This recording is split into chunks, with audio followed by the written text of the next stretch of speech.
Olá, turma! Sejam todos bem-vindos. Professor Alex Ferreira, professor de Química da plataforma Gonçalves Dias. Tudo bem com vocês? Bom, turminha, espero que você esteja acompanhando as aulas de Química, mas também os outros componentes curriculares e principalmente se dedicando aos estudos. Como primeira dica, caderno, lápis, caneta, borracha para você fazer as devidas anotações ao longo do vídeo, certo?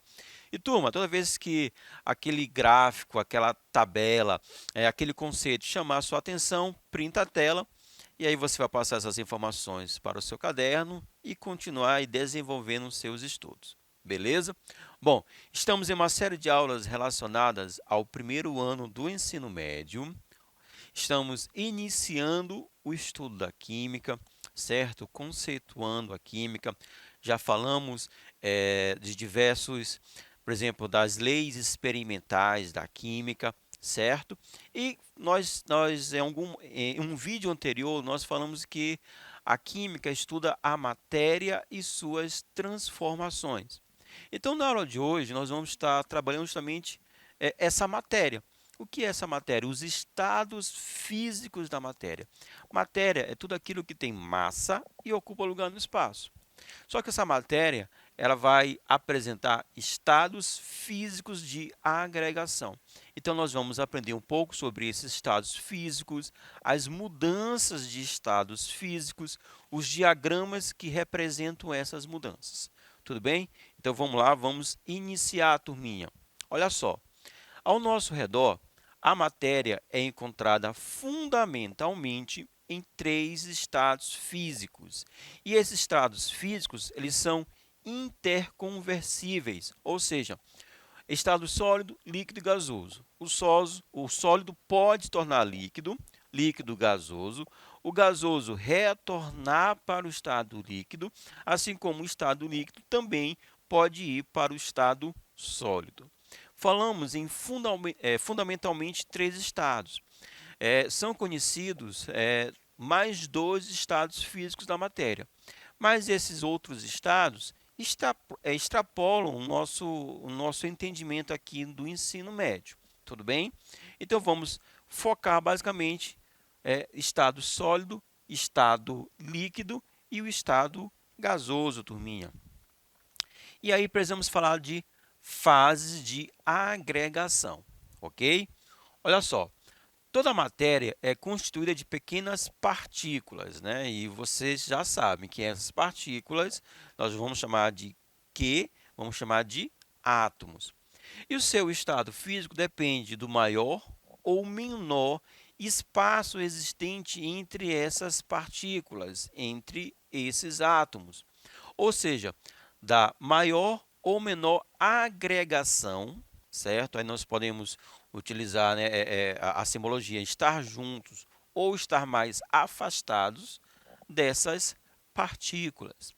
Assim, os estados físicos também podem ser chamados de estados ou fases de agregação, beleza? Então, se aparecer na sua avaliação estados de agregação, é sinônimo de estados físicos da matéria, sólido, líquido ou gasoso. Tudo bem, turminha? Então, vamos lá. Cada um dos três estados de agregação vão apresentar características próprias, né, que vão definir esse estado. Essas características podemos citar, por exemplo, forma, volume e densidade. E aqui na figurinha, turminha, no estado sólido, você vai perceber que as partículas estão muito próximas, muito próximas. Já no estado líquido, nós podemos entender pela figura que existe uma distância maior entre as partículas que vão compor essa fase de agregação. Então, existe uma maior liberdade de movimento das partículas. Por quê? Porque elas estão mais afastadas. Estado gasoso, as partículas que compõem essa fase estão muito mais afastadas. Existe uma grande liberdade de movimento das partículas. Essas características, né, estar mais próximo ou mais afastado, podem ser alteradas pela variação de duas variáveis, temperatura e pressão. E ou pressão. Podemos trabalhar com essas duas ou com elas de forma separada. É mais fácil de verificarmos essa transição da matéria nesses estados de agregação trabalhando com a temperatura, ou aquecendo ou resfriando. A nível de dia a dia, do cotidiano, é complicado a gente perceber essa variação utilizando a pressão. No entanto, vou trazer aqui um exemplo para a pressão, o botijão de gás. Se você sacudir o botijão de gás, você vai perceber que existe um líquido dentro daquele recipiente. Só que esse líquido, quando entra em contato com a temperatura ambiente, ele vai se transformar, ele vai passar para o estado gasoso, que é o gás de cozinha que nós conhecemos. Essa transição, eu falei em temperatura ambiente, mas porque na temperatura ambiente haverá uma diminuição da pressão ali dentro, e aí o gás o líquido vai se transformar em gás. Show de bola? Só que é mais fácil de percebermos trabalhando com a temperatura. Então, algumas características que vão compor os estados sólido, líquido e gasoso. Então, olha só. No estado sólido, nós vamos ter uma forma própria e um volume constante. Você só vai mudar o formato de um sólido se você quebrar, certo? Aí você vai ter uma mudança. Se você lapidar, se você cortar, a não ser, não haverá uma mudança na forma e no volume do sólido. São muito difíceis de comprimir, certo? São mais densos do que a maior parte dos líquidos e do que todos os gases, certo? Então, a densidade de um sólido é muito maior do que do líquido e bem maior do que qualquer gás. No estado líquido, então, vão apresentar a forma do recipiente. Então, se você...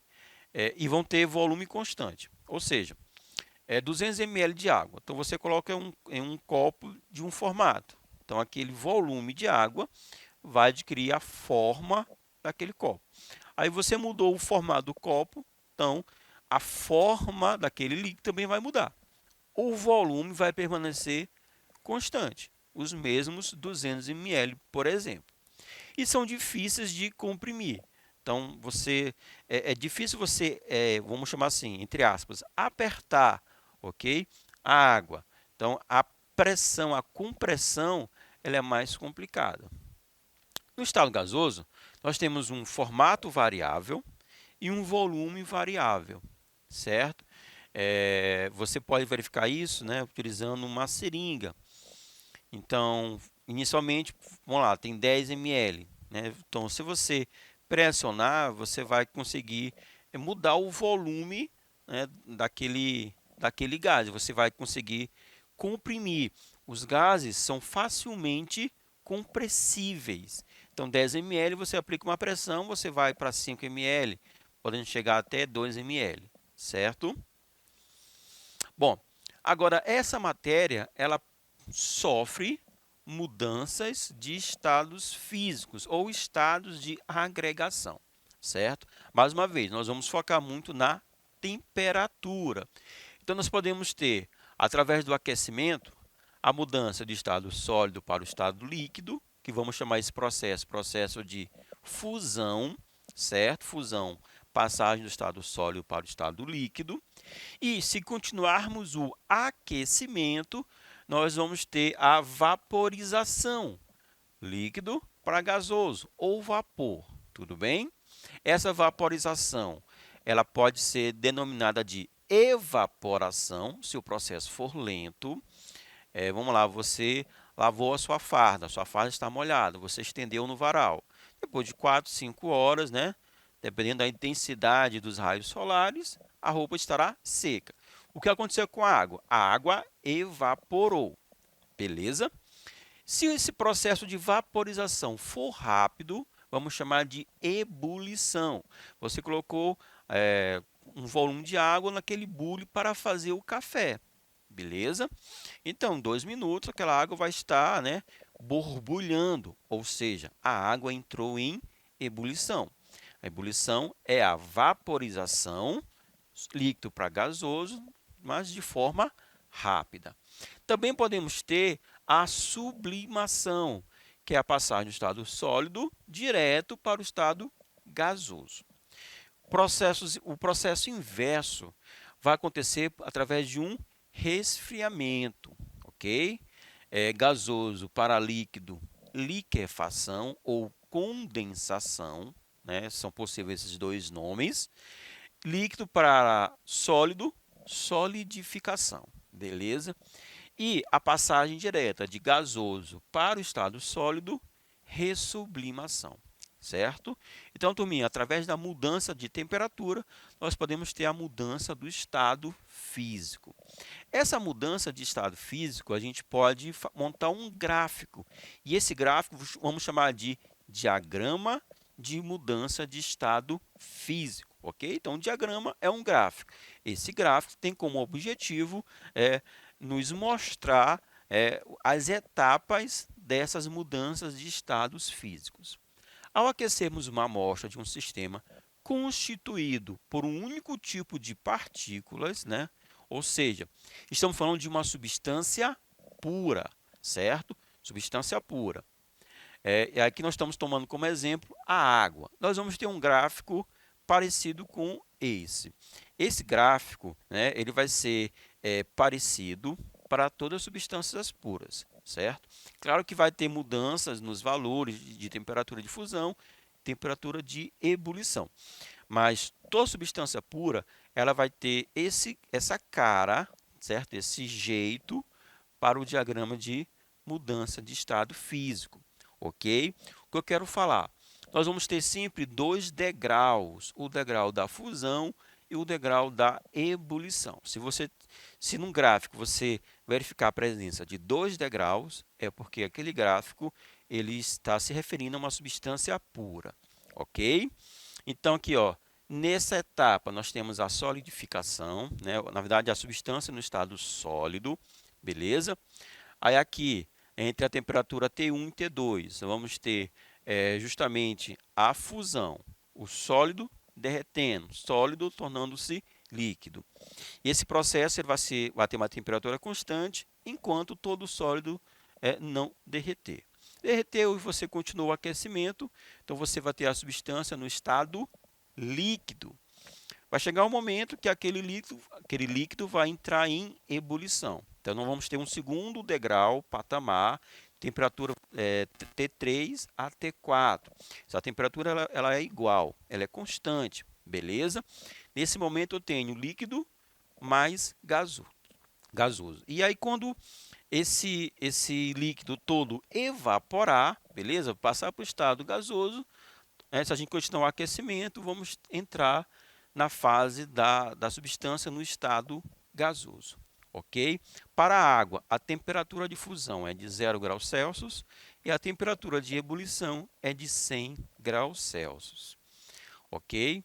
Então, diagramas como esse, como acabamos de mostrar, que apresentam 2 patamares, 2 degraus, durante as mudanças de estado, né, tanto a fusão quanto a ebulição, indicando que a temperatura neles permanece constantes, caracteriza o comportamento de uma substância pura. Substâncias diferentes vão apresentar diferentes temperaturas de fusão e de ebulição. Ou seja, se nós temos uma mistura, cada componente da mistura vai ter o seu momento da fusão e o seu momento da ebulição. Então, um gráfico como esse aqui, turminha, nós vamos aqui, esse gráfico caracteriza uma mistura. Por quê? Porque nós não temos aqueles 2 degraus, ok? Se não apresentam aqueles degraus, os 2 degraus não é substância pura, é justamente uma mistura. Por quê? Porque cada substância vai entrar em fusão e ebulição em momentos, ou seja, temperaturas diferentes. No entanto, nós temos que destacar dois tipos de misturas: a mistura azeotrópica e a mistura eutética, né? Na mistura azeotrópica, nós vamos ter um degrau, um patamar, que é justamente o patamar da ebulição, certo? Da ebulição. Na mistura eutética, o patamar é justamente o da fusão. Então, patamar da ebulição, mistura azeotrópica; patamar da fusão, mistura eutética, certo? Mas mesmo assim, a gente não tem a presença dos dois degraus. Então, esses dois gráficos não representam substâncias puras. Ok, turminha? Se tem dois degraus, substância pura. Não apresenta, nós vamos ter uma mistura. Turminha, tanto a temperatura de fusão quanto a temperatura de ebulição e a densidade, olha só, são propriedades físicas que vão caracterizar uma determinada substância. Então, por exemplo, para a água ela tem uma temperatura de fusão de 0 graus Celsius, temperatura de ebulição de 100 graus Celsius e densidade de 1 grama por centímetro cúbico. Pronto, você encontrou, determinou esses três parâmetros, bateu com esses valores, bingo, a substância se trata da água. Agora, você conseguiu determinar no laboratório que a fusão é de menos 117 graus Celsius, a ebulição é de 78 graus Celsius e a densidade daquele líquido é de 0,78 grama por centímetro cúbico. Turminha, você está diante da substância etanol, que é o álcool, certo? O álcool combustível, o álcool doméstico. Então, temperatura de fusão, temperatura de ebulição e densidade são propriedades físicas que vão caracterizar uma determinada substância. Sempre que temos uma substância, a gente vai procurar determinar essas propriedades para a gente poder identificar aquela substância. Ok, turminha? Turminha, vamos aqui responder rapidinho uma questão. Olha só.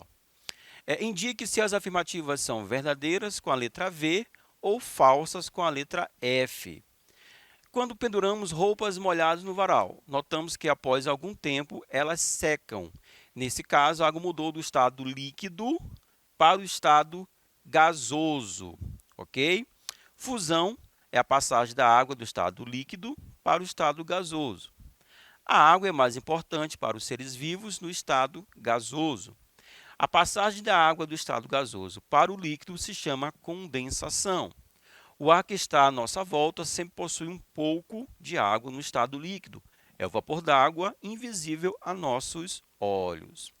Então, quando pegamos roupas molhadas no varal e a gente nota que ela passou do estado líquido para o gasoso, afirmativa verdadeira, beleza?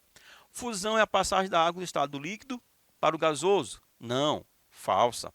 Esse processo é o processo da vaporização.